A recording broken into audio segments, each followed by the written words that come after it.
Welcome to the Called to Defend podcast, where we are going to be talking about more beasts than the two you see sitting in front of you. I'm Caleb Elliott, and this is Josh Davis. Josh, how you doing? I'm surprisingly not tired based on the time we're recording this. Yes, it is 10 p.m., a little bit after, and your boy is ready for bed. But I do have Moe's, and that's exciting. Yeah, honestly, the ideal time probably would be for us like morning or like afternoon, but we just can't do that. So this is the last episode of us going through passages of this theme / word study that turned into a theme, because we should have done it more as a theme, but we didn't. Well, we got there eventually. All right. And so we're going to say this at the beginning, and at the end, we put a post out earlier too, that on the 15th, we will be doing one more episode where we're not actually going through all the passages.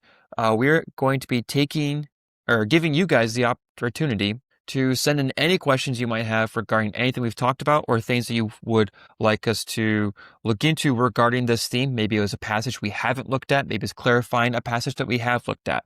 Maybe it's just something else regarding this term. And so we'll be putting out community posts frequently for you guys to leave comments under. You also can email us if you want to email me directly so I can see it quicker. I'd be jdavis116@calltodefend.org. That's the quickest way for me to get a hold of those, and then we will go through those in our last episode for the Chaos Waters. If no one does that, then we'll just do a reflection episode still. But we would love to do a question response one, because it would give us a chance to engage with you guys more. So feel free to send those in. So we are in Revelation, which is where we get Abuson, which I don't know why it took me so long to figure this out, that the root was buso. Yeah. Which means deep waters. I don't know why I just didn't process that. When it was sitting in front of me, I'm looking at my software every single time we do this, and I just did not process it. It was right there. But this is the most appearance in the New Testament. It's a total 7 times for the for the Revelation. We're not just going to be looking at that. We're going to be looking at Thalasse a little bit as well, which appears a whole lot more. 26 times. Yes. We're not going to do all 26. We're going to do a few key passages. Ones that especially call back on some Old Testament stuff, that we can use some Old Testament to help us understand this, or just see how they're playing with the same language. Then we'll just move on from there, and we'll see the finishing of the narrative regarding chaos and water and the sea, and what that will look like within this book of Revelation. But first, I said this last time, if you have any other new ones you want to add to this, Revelation, I think, leaves a weird taste in people's mouths, where on one hand, we see all this crazy prophetic apocalyptic Jewish literature and language, and of which we bring a modern conception of apocalypse to it, of apocalypse meaning Armageddon and destruction, of which you get some of those things in here. You do get judgment, but that's not what apocalypse means in Greek. Refers to the unveiling, the revealing of something. And it's supposed to be more of a, yes, here's things are happening, but it's a hopeful thing. Is telling of when or how the very thing the biblical authors have been writing about that we're longing for will be fully realized. That there is the new creation coming, that we return back to Eden. We return to that Genesis 1 idyllic state and Genesis 2 state, but there will no longer be chaos. I don't know if there's any other new ones you want to add to that regarding the book itself or the Greek word for apocalypse. No. I the only thing I'd tack on is I would say, if you're going to read through Revelation, you need context before it. Which, duh. But I would recommend the book of Ezekiel, the book of Joel, which is not one that people often talk about. Huh? So the prophets. Yes and no. Yeah, you don't, like, for example, I love Hosea. You don't need him to understand Revelation. Right? Like, there are parts where it certainly could apply, but I would argue you need to read Joel before you read Revelation. Yeah, I would think that Zechariah is another one. You pretty much need to read about at least half the prophets and the Torah. Zephaniah as well. Yeah. To start to get a better grasp on Revelation, and then tacking on New Testament teachings as well. I would read Matthew specifically. I feel like sets it up pretty well, because he's kind of that bridge between the Jewish Old Testament and the not quite Gentile, but like welcoming in the Gentiles in the New Testament. And John plays with both in Revelation. There's, as you said, there's a lot of Jewish writing, but there's also some Gentile writing. There's some Greek philosophical ideas that find their way into Revelation. So I think if you're going to do that, I would read Matthew, um, as he gives that sort of bridge, I guess is the best Yeah. word for it. We talked beforehand too that because Revelation just has so much there, especially where we're starting like in the middle of a whole bunch of stuff that's happening. We're not going to be doing a super duper interpret this what it must mean in terms of like, here's what everything's going to look like today. Like, we're not going to be doing one of those people who are like, well, this must mean helicopters and missiles. First off, I think it's kind of ridiculous to assume that immediately. Like it was written for our Right. generation. Like John is witnessing helicopters and missiles flying overhead, you know? Yeah. So we're not going to be doing that. We're going to be looking more relatively face value in terms of the literary way that they're describing things and how they're characterizing these things, because it is still the Bible contains so much variety and genre, but they still have a consistency in literary language. And we're following that literary language specifically in this case to understand how they're viewing these events, what these events really kind of represent, what they look like politically, in terms of like the political figures. We're not going to jump there because I think that's too much speculation to really kind of play into that. Yeah, the idea that we're trying to get at here is purely the theme study that we've been doing, not Revelation Exactly. as a whole. Yeah. So just putting that caveat out there for anyone who's like, oh, I'm really hoping to, we're going to be looking at the way John is using this language throughout this to explain what we have come to understand as the book of Revelation, especially when we get to the final chapters and what it has to say about the new creation and stuff. Why don't we dive in? So the first appearance for our main word, so abuson, is in Revelation 9, which has it appearing 3 times, verse 1, verse 2, and verse 11. So verse 1, and the 5th angel blew his trumpet, and I saw a star fallen from heaven to earth, and he was given the key to the shaft, or the bottomless pit, or the abuson. He opened the shaft of the abuson, and from the shaft rose smoke like the smoke of a great furnace, and the sun and the air were darkened with the smoke from the shaft. Then from the smoke came locusts on the earth, and they were given power like the power of the scorpions of the earth. They were told not to harm the grass of the earth or any green plants or any tree, but only those people who do not have the seal of God on their foreheads. And so we have these things that are coming up out of this pit, out of this shaft, which is in the pit. So I find it curious they use the word shaft there. Yeah, this is the ESV presently. Because, and I'm looking also at the NIV, and it also says shaft. The word there, phreatos, it's more, it's interesting that I get that they don't want to say the pit of the pit, but it's generally more of a pit. It's more of a well. Yeah, it's the well within the pit. Exactly. So I get they don't want to say the pit of the pit because that wouldn't make sense, but I mean, you have a perfectly good word there in abyss, you know, or like even if you wanted to use the word depth, right? You could have done that because that's what abuso can mean as well. It's either abyss or it's depth, which of course in the Old Testament in various places like Jonah we see as the word pit. So I find it interesting though that they chose the word shaft, because shaft in my mind at the very least is kind of like a narrow hallway, or like a mine shaft where it's just like it's long tunnel, whereas the pit of the abyss in my mind is like the depth within the depth, you know, like this is the chaos inside of the chaos effectively.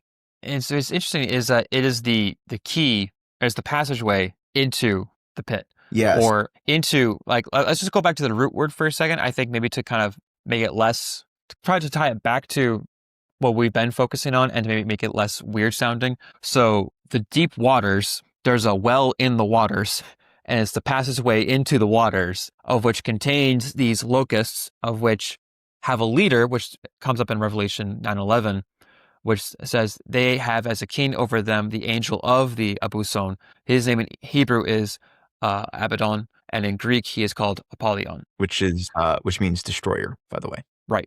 And so they have this leader that is from the pit as well, just from the chaos itself, but they're locked up, and it's the star that sets them free. But it's this idea that there's monsters as we'll see also characterized later, that are within the pit that come out of it, which is not the first time we ever see that in the Bible, where there's stuff coming out of the Yeah. chaos. Yeah. Daniel is Daniel's very big into that. Yeah. Yeah, Daniel 7, you have 4 monsters just bursting out, and they just proceedingly get worse. And what's fun about that is that Daniel's not surprised or concerned about the Ancient of Days and the Son of Man. He's like, what are these things that just What are came out these of the water? eldritch abominations? Whereas like you have 3 that you have very clear descriptions of like what kind of animals they are, and then the 4th one is like, yeah, there's horns and a lot and heads and all these things. And you're like, so what is it? Yeah, great question. It was too terrifying to describe. Yeah. Well, and there's an aspect to that in John, right? Or I should say in John's writing of Revelation, right? Especially when we talk about the dragon, right? The great serpent, the one that's that is at war with Michael. Revelation 12. Yeah, Revelation 12. And then it travels into a passage that I believe we're going to talk about in Revelation 13, where it's like talking about horns and the number of horns on the different heads, and one of the horns speaks, and it's like, this is just some wild stuff, dude. And if I'm John, I'm sitting there just like positively pooping my pants. You know? Well, it reminds me of Ezekiel, where he, after his first vision, he just sits down Yep. for days, and he's like, Yeah, he he's like, lays what on did I his side and just does nothing. It wasn't like, because here's the thing, it was all stuff that he kind of knew, but it was still like, this is a lot. Yeah. I need to process this. Life's not good right now. No, I have said it many times. I will say it again. The person I want to meet in the Bible, I don't want to meet him twice, is Ezekiel. Vision and post vision. I want to see the difference there. Yeah. But I think what's interesting is that we have this picture of the Ablution, which if we have all the Old Testament and New Testament put together, is often tied to that water. But the New Testament really plays into it as a passageway into the underworld, into death, and is really kind of hammering that aspect of the home more. Right, because that's a lot of Greek philosophy. Right, but also even as also in the Jewish waters writing as well, with like Jonah and stuff. Sure. So I guess my point is that when the well is open, out from the water pit, from the pit, the well in the waters, the well in the pit, the weird picture that's here, you have smoke coming up out of water, which I mean, that's just kind of a weird image to think about, because you see smoke. I mean, it's not new, I guess. No, it's weird. It's not, right? And so that again is kind of incorporated into, or incorporating this Greek philosophy, which was so prevalent in John's day, right? I mean, my boy there, Justin Martyr, was very taken with Greek philosophies. And so that shows that, you know, these thoughts that trend from, you know, 300 to 400 years before Christ continued to trend, through even the time of the apostles. And so you get things like the smoke coming from the water, which is not quite straight out of it, but very much akin to the river Styx, right? Where it's that crossing into death. It's that crossing of the unknown and the unknowable, and the depth that we cannot understand, the depth that we cannot fathom, pun fully intended, into death, right? Into the realm of the dead. Yeah. And the other thing that's interesting is that you have this, like I said, this pit within the pit, or this well within the pit, or this well within the deep waters, and the smoke's coming out that darkens the sun and the air, which that's the Genesis 1 reversal moment. Yep. That's a Genesis 1 and Genesis 6 event. This is a flood narrative, but with locusts. This is a decreation chaos moment. That is a terrifying thought. A flood of locusts. Well, it's kind of like we didn't really talk about this because it didn't play with the language we were talking about, but like the plagues of Egypt go through very similar stuff as well. Yep. Where they go through very similar decreation moments with the plagues, because like there's darkness covering over. It's going back to that, like this decreative state that God's allowing this chaos to kind of go through. And I think what's interesting is that it doesn't explicitly say that God told them to do these things. It just kind of says that they have permission to go do these things. I just think that's kind of interesting that it wasn't like, it doesn't specify where those orders came from. Yeah. But we know that God's allowing this to happen as he's allowed before, like as you've kind of talked about that quote where the things that they desire we're going to get good and hard. Oh yes, The H.L. desire for Mencken. chaos, the desire for chaos, the desire for separation from God. And this is like God's final moment of like, you want, well, not his final moment, but one of his moments in this picture here is like, you want this, here you You go. got it. You really want what this thing will do to you. Well, here it is. And so you have bursting out of the waters, out of this well, you have their leader and who the destroyer, and you have the locusts, which I think most commentaries I've gone through, they anticipate this being like more demons slash fallen angels. Same thing with the star being some kind of angel or fallen rebel because it's a falling star, and there's different back and forth what that entails because he's opening the pit and laying the stuff out. But you have this, they're coming out, and the interesting thing is they don't focus on the land, they focus on the people. And they know the people that they can attack are the ones that don't have that seal of protection from God. And it's like, God's like, I've given the opportunity to have this protection, but you don't want it. Well, here you go. It's another ark event where they are in the ark with that seal, but the others are in the flood. They're in the flood of the locust. And God has, right, and God has given you warning, and he has given you everything you could need to avoid this cataclysmic event. And you have stuck up your middle finger, spit in his face, and told him to go do unseemly things. Like, so at some point, God's going to go, all right, I tried. He's gonna be like, I love you, but this is what you want to do. I'm not going to force you otherwise. Because it's, again, I said this with our group on Friday. It's like, I'm careful with what parables I really try to draw connections with. This one, I think I'm okay pulling this connection a little bit, whereas the rich man Lazarus, where the rich man is begging that he can go or someone will go to warn his people. And the response is, they have access to all this information. They have access to all of it. If they don't listen now, they're not going to listen later. Even if someone rises from the dead. Wink, wink, Yeah. nudge, nudge. And you have here that this very thing is like, God has this desire for all to be saved as is articulated throughout the New Testament, but he's allowing these rejection moments, these rebellious moments. It's like, okay, I've offered you a way onto the ark. I've offered you the seal. I've offered you a way like Noah into new life. I've offered you a way through Christ into new life, this protection, and you chose otherwise. Yeah, I've offered you passage through the to home, like I did for the Israelites coming out of Egypt, right? Like all of these things. And then I text you last night with like, I said, Joseph. I was like, this may be a duh moment for you, but as I sit here and read Hebrews 11:22, it just hit me that Joseph is the story of the Exodus. Yeah. And You just texted me back like, yep. And I was like, oh, great. I'm so glad that I'm so far behind in that regard.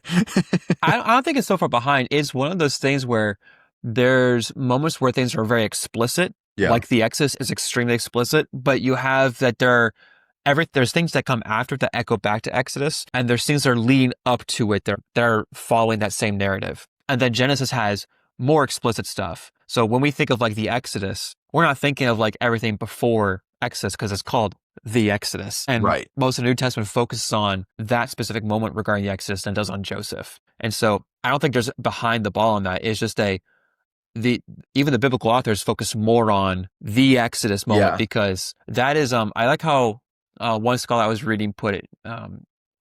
She was articulating this idea of how she views Paul using the language of Moses and Abraham in regards to faith before works, in regards to salvation, like as by faith, because she's saying that God saved those who had faith in him, those that he promised to make a covenant with.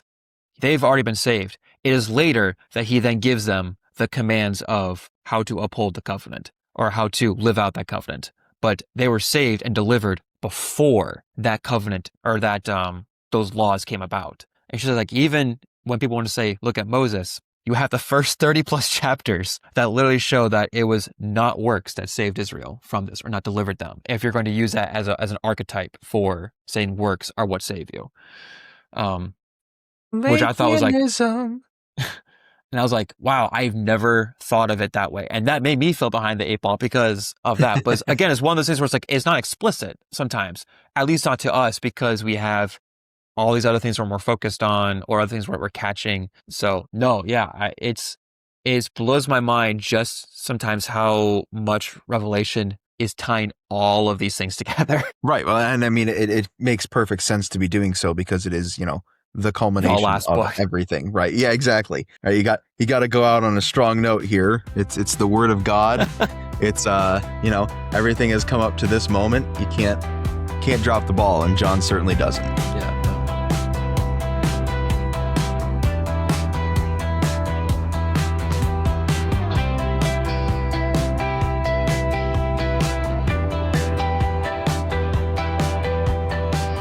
Should we turn to 13 where it gets weirder? I'm going to leave that in. I hope you do. It is 10:33 p.m. I am perfectly entitled to be tired. All right. I've been up since 6. So all right. So Revelation 13 is following Revelation 12, where we have the woman the and the dragon and the woman and the child, and then the battle with the dragon and the angels.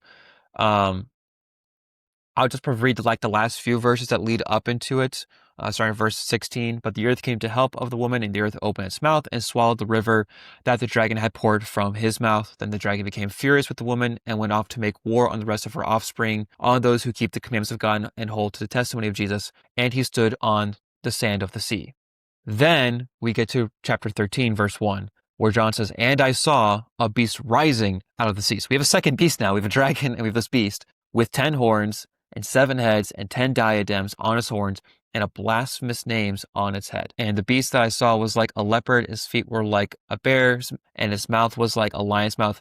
And to it the dragon gave his power and his throne and great authority. This is very similar-ish to Daniel 7, where you have this beast animal conglomeration to describe this figure who is coming out. And it's very much this prophetic language to describe either like sometimes a person or a government or some kind of power and what they're going to be doing. Sometimes spiritual beings as well. Yeah. It's just, they describe these things in very, very intriguing ways. But it is here in 13 that we have Thalasses, where now we're gone from the Abuson. Now you have just the sea in general, and there's monsters coming up out of it. And the dragon's sitting on the sand of the sea. And so you have the dragons there to meet him.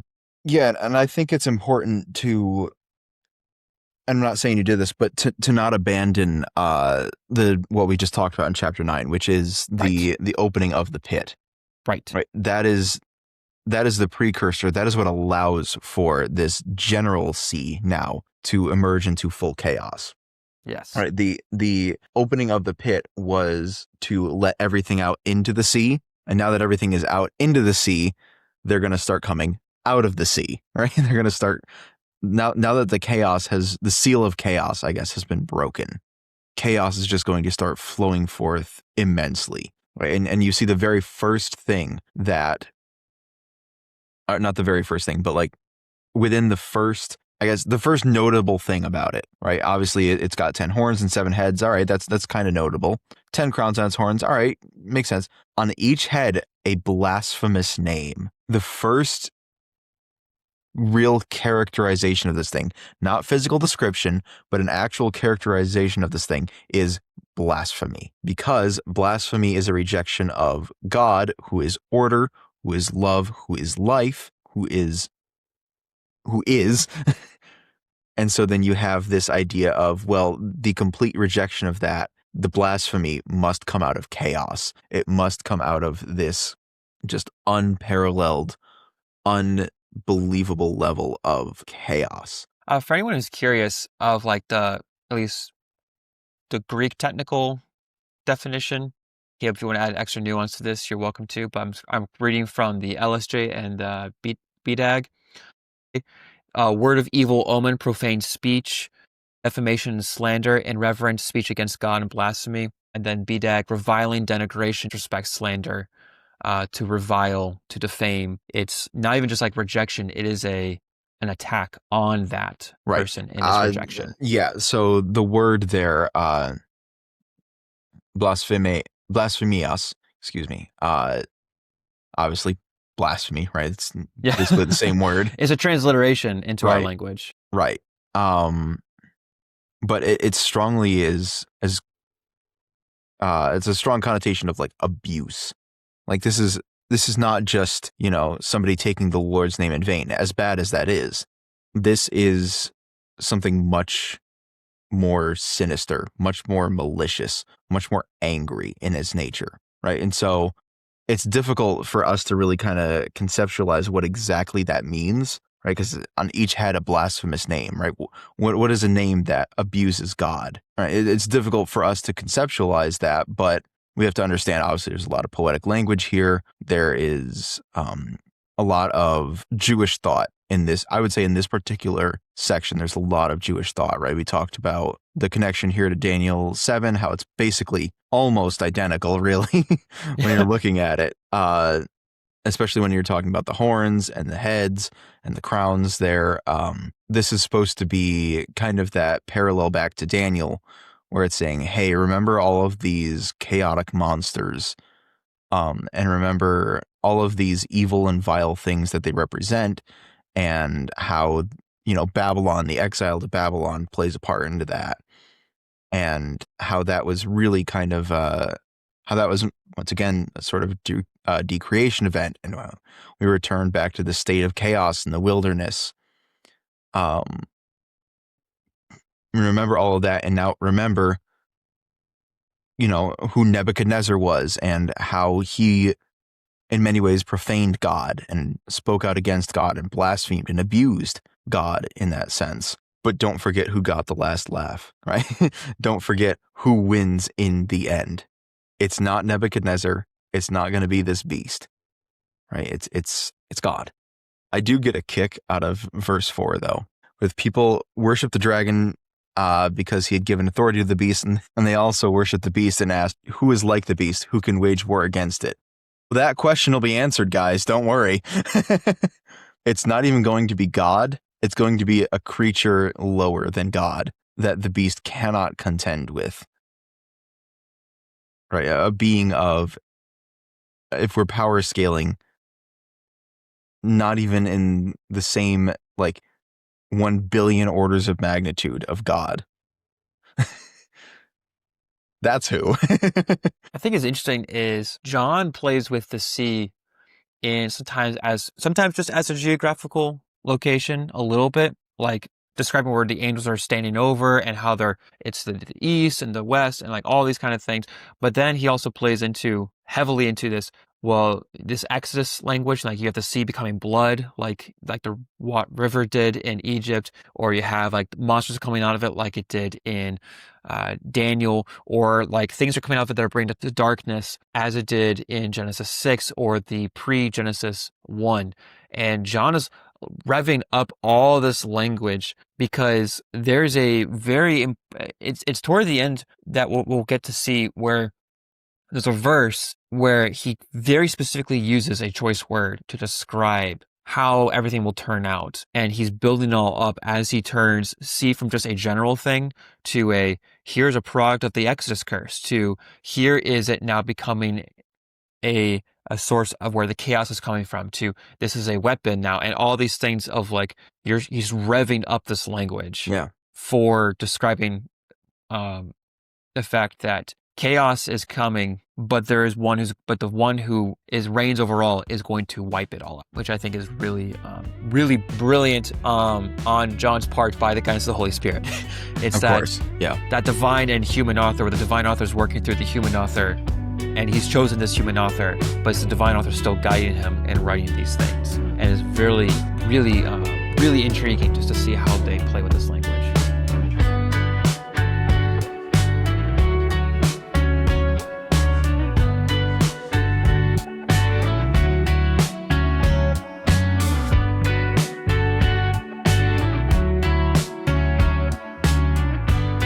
All right, now we're going to turn to Revelation 20. We're kind of, I don't know, I feel like we're cooking through this a little bit, but maybe we're sitting on our normal time slot. I think we are. Well, we're at if we're looking at the recording, barring the little bit we had at the beginning, we're at about 35 minutes. So we're doing all right.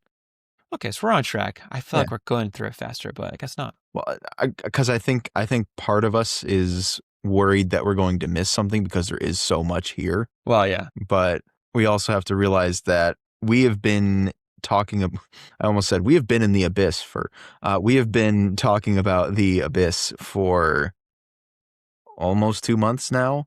So we've covered You points doubted pretty me. well. You doubted me when I said this could take us a while. I didn't doubt you. I didn't think it would take this long, but I wasn't like, no, we're going to get through it in like 2 sessions. I knew it was going to take us like at least a month, and I was thinking more a month and a half. It's been a little longer than I had thought, though. Yeah. Which is good. I've enjoyed it. Yeah, me too. Yeah, so, okay. So we'll start in verse 1. I'm going to read through verse 3, because at least from my translation, it's the end of the paragraph, and we can talk about those things. I'm looking at a Greek Bible, dude. There is no. I'm looking at an here. English Bible, so you can just deal with it. Yeah, there is no paragraph here. I know. It's just one block. All right, verse 1.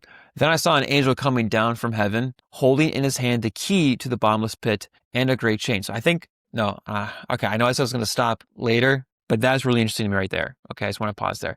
Before we had a fallen star with the key, and now it specifies that there's an angel sent from heaven with the key to the bottomless pit and a great chain. I think that's very important in the distinction in the language there. Okay, so then verse 2. And he seized the dragon, that ancient serpent who is the devil and Satan, and bound him for 1,000 years, threw him into the pit, shut it, and sealed it over him, so that he might not deceive the nations any longer until the 1,000 years were ended. After that, he must be released for a little while. So we have this angel that's coming down from heaven, binds the dragon, and just whoop right into the pit, just kind of chucks him in there. Like the little sound effect. Hey man, that's what we're here for. We're here for the sound effects at this time of night. But it's interesting that you have the two different kinds of characterization. At first, you have the star, a fallen star, and they have an angel from heaven. Both have the keys, but one comes to release, and the other one comes to lock up and to be bound for the 1,000 years. And it is in that pit that was opened, that the smoke came out of, that Apollyon came out of, that the locust came from, that the dragon is thrown into and is sealed up. And as you said, it is this angel who is like, God just sends an angel to go do it. It's not like he's like, it's kind of like, who can make war with him? Just some angel. not even Michael, right? It doesn't even specify, oh, this is Michael. Nope. Just an angel. Well, it's interesting because before it was like, the beast is like all the stuff, and they're like, oh, the beast, oh, the dragon. So the dragon is the leader of the beast. Dragon's the leader of the beast, and the angel's like, grab, throw, get over here. So you brought up the significance of the angel now having the key, quote unquote. Right? And it's funny, the Greek Bible here that I'm using makes a footnote, and the word klein says used in the New Testament as a symbol of power, authority, etc. And then it gives a bunch of references. One of which is Revelation 9:1, right? Which is one we talked about. I don't believe this is the same being. I don't think that's the claim being made at all here, as in Revelation 9. Yeah, because it seems like John is being very specific with his wording. Right. You have a fallen star. Right. And then this one is an angel coming down from heaven, or coming down from the sky. Like, it's not like he's described as he's fallen. It's not described that he's corrupt. Like, he's just coming, and he's coming to bound the dragon, which seems to be a very important distinction that John is making between the two. That is not to be mistaken. Definitely. And so I find it interesting then that this idea of a fallen star, right? Fallen. You know, we kind of briefly mentioned how it's likely then, not likely, but it can be interpreted as, and personally I would say it is, but it can be interpreted at the very least as a fallen angel, right? A demon, for lack of a better word. Actually, I think fallen angel is probably a better term, honestly. I like spiritual rebels sometimes. Right, yeah. Right, but regardless, right? This being that is sent by God to open chaos. But that's not how the angel in Revelation 20 is described. he is described as being coming down out of heaven, not falling, not being even sent necessarily, but just coming down out of heaven. Like essentially he's coming to take out the trash, right? Like he's coming to do cleanup duty. The Drake chains the trash bag and he just puts it over the dragon's head and like Exactly. ties it up and whoop. Exactly. There's the sound effect Tosses him again. in. I got you. And so I find it interesting, right? This being of chaos essentially, right, opens up the pit. And now this being of God, Order. right, yeah, this being of God, not God's being, but this being whom is in service to God, goes and closes it back up, and it's like, all right, that's going to remain sealed for 1,000 years, right? It's this contrast that he is pinned up, where you have the chaos and you have the order, and ultimately the chaos can do nothing against the order when the time comes. You know, there isn't he wages battle and fights a close fight, and you know, it was really 50-50, but he just barely got the upper. No, it's he goes down, grabs him, throws him into the pit, seals the pit. Right. It's not even close. It's never a close fight. It actually it kind of reminds me a little bit of Christ's command over the waters, right? In Mark 4, where he just enough. He's like, he tells them, like, you guys, why do you have little faith while they're in the boat? He's like sleeping, and they're like, oh, wake up, we're gonna die. Bruh. I really hope he did hit him with the bruh. Can you imagine Jesus bruh? Can you imagine Jesus bruhing someone? I don't know. And this is a little bit of tangent, I always get a kick out of those memes where it's like, POV, I'm a time traveler who travels back to the year like 30 AD to hear Jesus preach, and then he looks at me and says in perfect English, go home. You're not supposed to be here. I don't know. I always get a kick out of those memes. But yeah, no, so it's funny to me to contrast then, apparently it's the word of the day, contrast, to put up side by side the Revelation 13, I think it was verse 4 question that the people ask of who can contest with the beast. And it's like, just an angel, just some guy. He just comes down. It's not even a difficult task for him. He just grabs the master of the beast and throws him back into the chaos, and then seals the chaos up. And it's like, all right, 1,000 years, go sit in timeout. Yeah. Well, we're not done with Revelation 20 because that Thalasses appears in 8 and 13. And so 7 kind of reiterates part of what we just read. So it talks about, what we just read says that he must be bound there and then he'll be let out. And then 7 picks up and says, when the 1,000 years are ended, Satan will be released from his prison, so that is the Abuson, and will come out to deceive the nations that are at the 4 corners of the earth, Gog and Magog, to gather them for battle. Their number is like the sand of the Thalasse. And they marched up over the broad plain of the earth and surrounded the camp of the saints in the beloved city.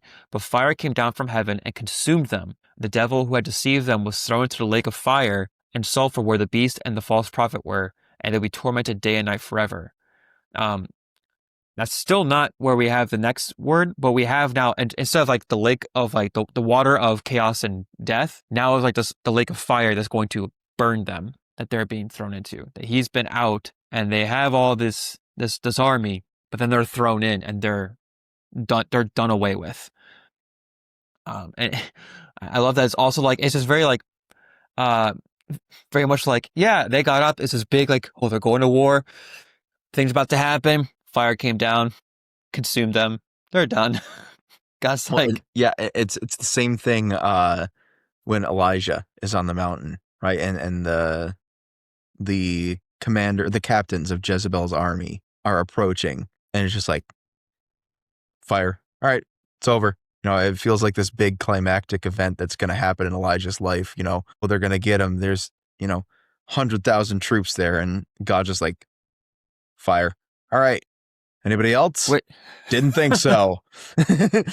Yeah, is that you get that, oh, he's let out. And we're like, oh no, what does that mean? And then he's like, he's let out to build his army. That God's like, bye, you're done. And then he tosses them to the side. Like, now they're just completely done away with. They've gone from being from the lake of chaos to now just the lake of burning, and they're just like in that water, in that fire water thing.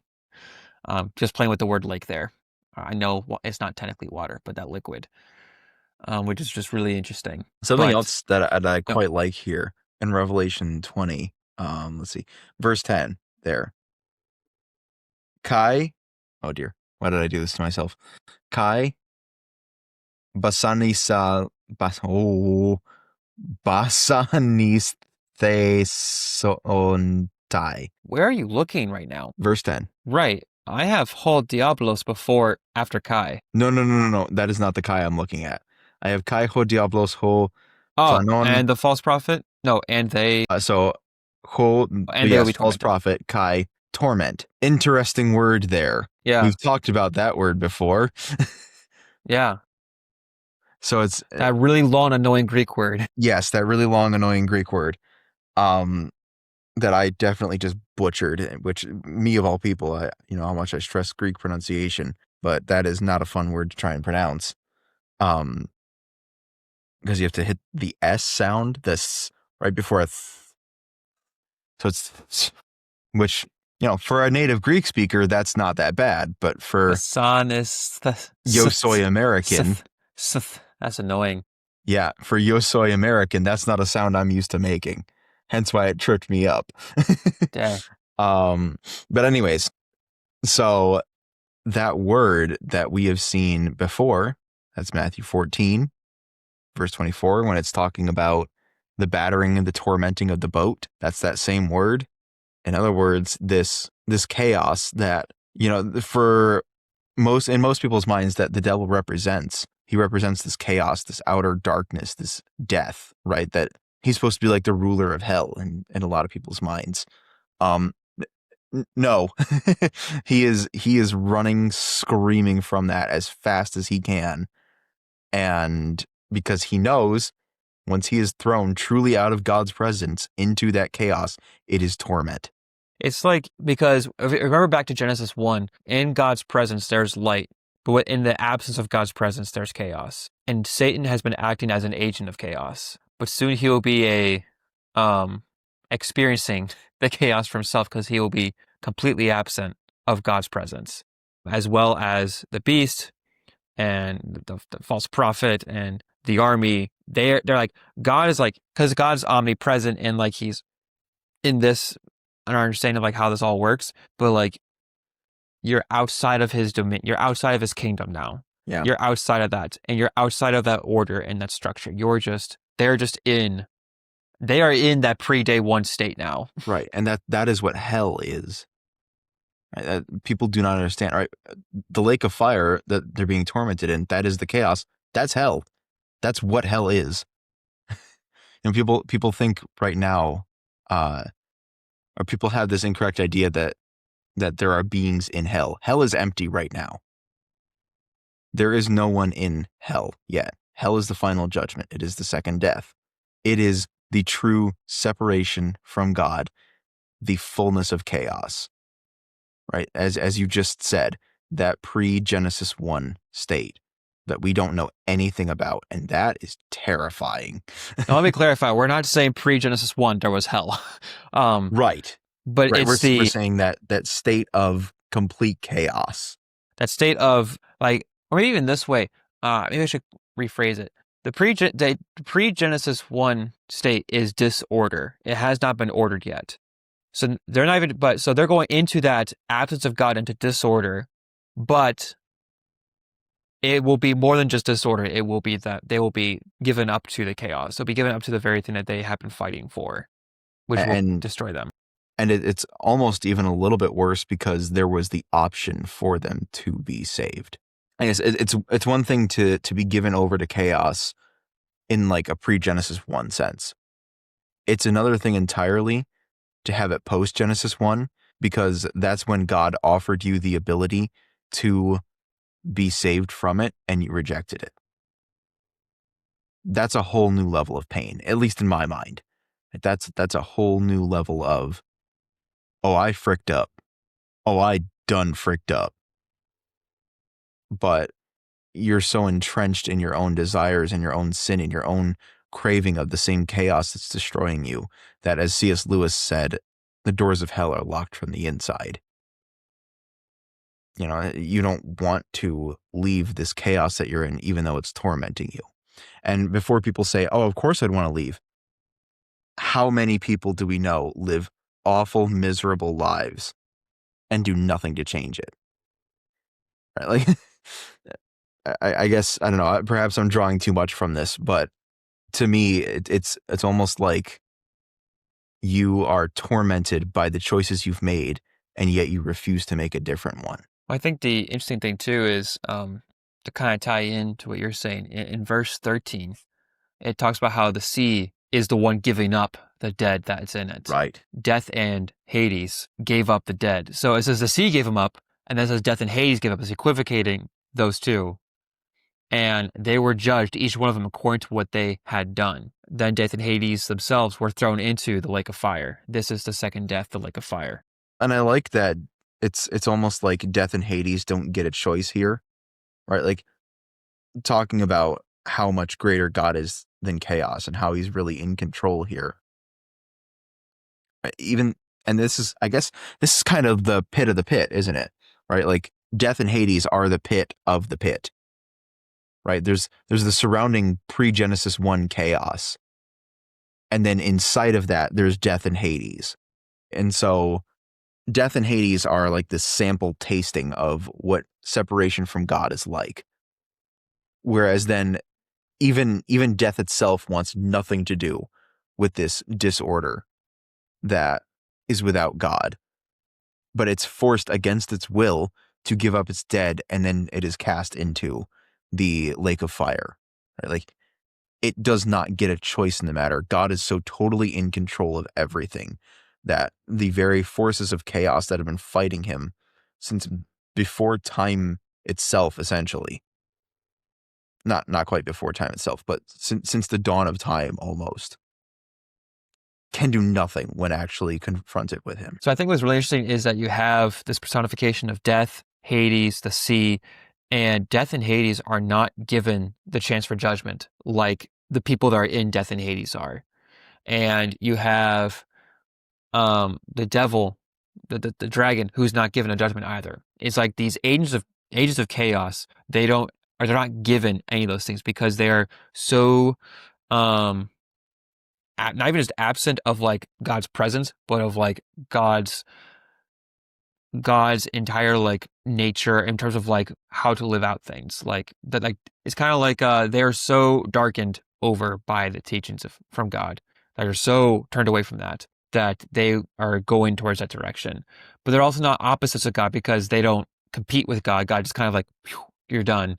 You know, just launches the fire, just casts them off to the side, like it's nothing to him. But because of the role that they've had to play in the corruption of God's creation, it's kind of like the Genesis 3 narrative where the serpent is not given a chance to give an account of what happened. Like Adam, God asks, what happened here? The woman that you gave me screwed up. And then he's like, well, it's a serpent. God doesn't ask the serpent what's what. He doesn't ask death and Hades what's what. He doesn't ask the dragon what's what. They're just done away with, which I think is really interesting how they personify this with this prophetic and poetical language. It's just really interesting to kind of think about death as a figure, which in our culture, we still do that with the Grim Reaper. Yeah. But it's still interesting about you have death and Hades. Hades as a location, death is something that people go through. Right. Both are personified here. And both are things that the devil has been an agent of in bringing people to death, into disorder, because death is absence of life. Yeah. Because death is absence of life. Hades is the absence of God's presence. The devil is willingly absent of God entirely in terms of not even just presence, but in terms of living. Like, doesn't even want to like live by any code or character similar to God. Like, we have people today who are not Christians, but they understand morality and they might live some things morally. Of course, not all things, as we all struggle to live morally in line with God. The devil like just wants you to get away from all levels of morality entirely, just to go fully away from order. Not even just be like, there's a little bit of like order because there's that hope that person still could be saved, he's like completely absent of order in him entirely. And it's those that are completely absent of that order that they will be cast away immediately without judgment. Right. And I think that's something that can trip people up if they're not careful in how they think about it. Right. A lot of people will, not a lot of people, I shouldn't say that, but some people in the past have expressed, can the devil be forgiven? It's like, well, okay, firstly, that assumes he wants to be. Which that's the entire issue. He does not want to be. The devil does not want to be forgiven. He has chosen, just as you were saying, absolute chaos, and he wants nothing to do with God. Not like how we think of somebody who wants nothing to do with God, right? Like somebody who's just angry at God. It goes so much further beyond that. It goes to the very fabric of the devil's being, right? Whereas somebody who is angry at God might have, and I'm not saying it's justified, but might have a reason. Like, let's say their child dies.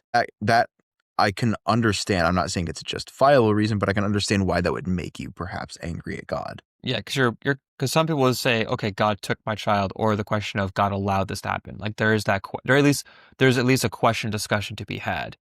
Devil is just purely out of pride and spite. It is fully out of, I just hate him. He didn't do anything. I just hate him. And that's not something you can reason with. That's not something that that's not something that really can be forgiven because it doesn't want to be forgiven. Right? You have to actually ask for forgiveness to receive it. By that I mean you have to want to be forgiven. You have to actually go through the process of looking for forgiveness.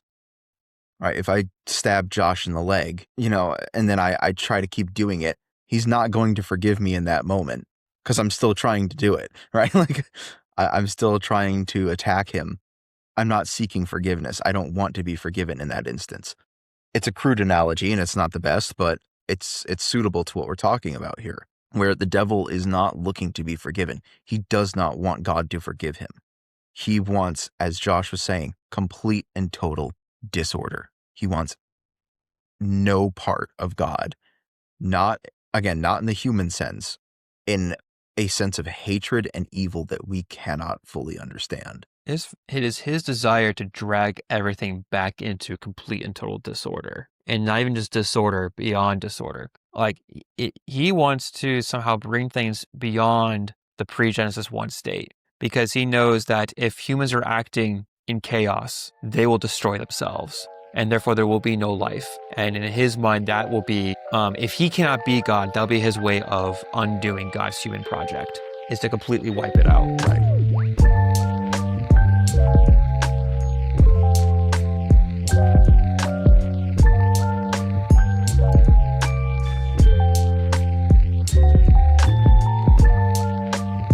This is Revelation 21. Then I saw a new heaven and a new earth, for the first heaven and the first earth had passed away, and the sea was no more. I cannot tell you how many times I've heard people say that there is no more water. It's like, keep reading. There are rivers. Because John is so specific with his word here. The sea was no more. The sea was just described as being the one housing death, housing the dead. And before that, it's described as the one that the beast comes out of and the false prophet comes out of. And the sea is also equivocated with the Abuson, where the locusts and the polygon come out of. And that there's a undoing, there's the decreation moment, the darkness, the plagues kind of moment. What John is getting at here is what he sees the new creation, the Tehom, the Abuson, the disorder, the chaos water, is no more. There is no more disorder. Disorder is removed. There is just order. God's kingdom does not have disorder. It is completely in order. It is back to that ideal setup. It is not even just tov, like in Hebrew, which means good. It is ma'od tov on like the next level. Because now we have God's people who not even just are created by God, but want to be there and are saved by him and they are there, and disorder is gotten rid of. There is the disorder, that presence of chaos is removed. There is no more, that obstacle is no longer an issue. Which, how do you understand that? I don't think we're going to be able to until we get there. But the idea of chaos is gone, man. Hasten the day, Lord. And then it continues on to describe the New Jerusalem, which is depicted as this Eden / city / garden / mountain, like all these things and kingdoms. Like basically, like this is it. This is the thing that we have been longing for since Adam and Eve had been removed from the garden for their protection. Can finally go back. I don't really think there's much more that needs to be said there. Truthfully, I think the text speaks for itself, and I think it has to speak for itself there, because I don't think there's any words that, respectfully, you or I could contribute to it. Man, death will be no more. That passageway to death is no more. The thing that Jesus ascends into, as Paul talks about in Romans, and comes back out of, gone. Oh man, all the things coming together are just kind of floating through my head right now. All those things. This is the beauty. There's definitely a place for systematic theology. There's definitely a place for word studies, which word studies I think should be done as a component of theme studies. And of course, there's a thing for expository studies, because you want to get the immediate context. You want to get the archives for like the theology of like things like the Trinity and stuff.